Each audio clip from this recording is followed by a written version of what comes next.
Yeah, guys, so total bummer. As of February 1st, 2017, now you have to make a reservation to get up on that mountain and view probably one of the nicest sunrises you will ever see in your entire life. And they got good reason. I mean, people are really jacking up the place. If they were more responsible than just sticking to where they needed to go and bringing flashlights, it would have been better. But there was hundreds of people up there at like 3 in the morning. 10,000 feet above sea level, guys. It's cold as hell. It's like 30 degrees with 30-mile-an-hour winds. It can get down to the teens. Look at that little neon P coming up over the horizon. It is absolutely stunning. It's about a 2-hour drive from the bottom to the top. Just want to cruise it. You gotta go see it, guys. You gotta go see it. Now, a lot of people don't know, including local people, that there are cabins on the bottom of the crater. Here's my little plan for you guys. You guys can kind of look to see how you want to do it.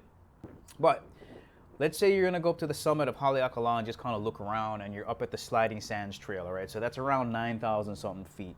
If you're gonna do that, my advice is go maybe halfway down, but don't go all the way down. Even going halfway down is stressing it, because it literally is like you're sliding down this trail.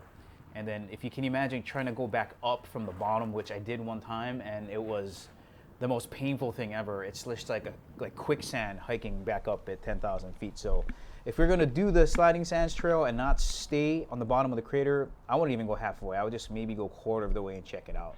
Now, this is a view from the switchbacks, which is right around, I think, 7,500 feet. And it took us about 2.5 hours. The whole hike, I don't know what we were thinking. We went from the switchbacks from the west side all the way to the east side, Paliku, the cabin, all the way on the right. I think it took us like 6.5, 7 hours to get all the way there. We barely made it. There wasn't hardly any sunlight left. But look at the conditions we're hiking in. The conditions can change really, really quick. And you got to remember, you're hiking in the clouds a lot of times. And if the weather condition changes, you're still up at a height where it's like 50, 40 degrees. You got water coming down on you, and the wind was just tearing through us, man. We didn't see the bottom of the crater for like 2.5 hours, where on a visible day, you can just see kind of straight down to the bottom. When you do get to see the bottom, it's magnificent, though. It's just lush and green and a lot of good stuff. So my advice is, if you're going to do this hike, I would stop off at a cabin maybe every day. I'll show you where the first cabin is located. It's not very far through this gate. I think it's about an hour. The cabins are $75 a night, maximum of 2 days in each cabin. And you can stay a maximum of 3 days down on the crater floor there. And the cabins are big. So that's the bottom of the switchback trail there. You can't even see the top of it because the clouds are so thick. But it's an enjoyable hike, especially if you take little chunks of it, not like we tried to do and go all the way from the west to the east. That was a suicidal. But you see different types of ecosystems on the bottom. You see all kind of neat vegetation. Like here, we're lucky. The sun cracked, I think, for about maybe 2 hours. We got to dry off a little bit.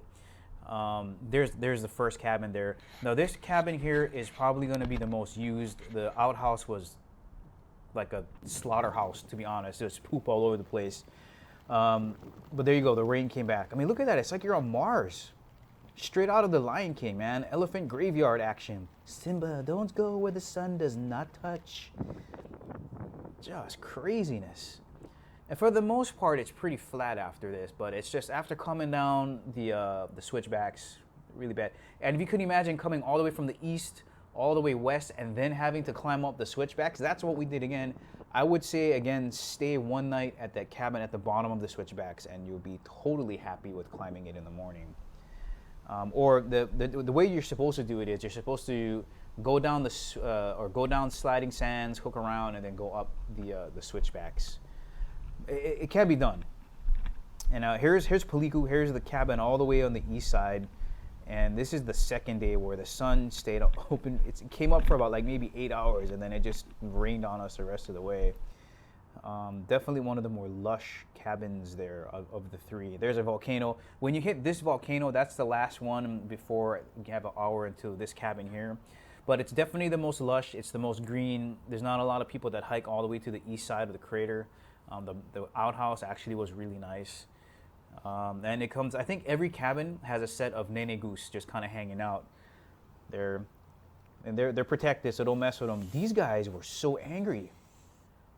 Look at them hissing at me. I'm just trying to get by to the outhouse. He's so mad. don't know if he's trying to protect. I don't know what he's trying to do. Anyway, let me give you a quick shot of what the cabins look like because it can fit up to 12.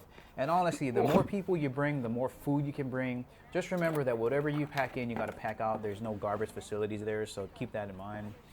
I think there's 12 bunks in here, so 12 people can fit in, or maybe more, you know, if you double up and get some cabin fever. Anyway, really nice area. Again, $75 a night. Maximum of 3 nights is what you can stay on the bottom of the cabin, and maximum of 2 nights in each cabin. That's why I'm saying you can kind of stop off at each cabin and get what you need to done.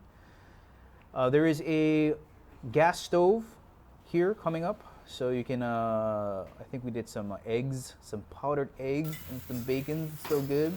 And there's a wood burning stove there, and they do have compressed wood here in piles for you to warm your stuff up.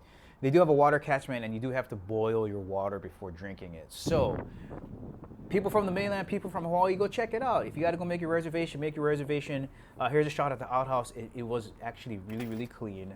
It wasn't like that outhouse that I had to go in on the Utah Trail, but go check it out, man.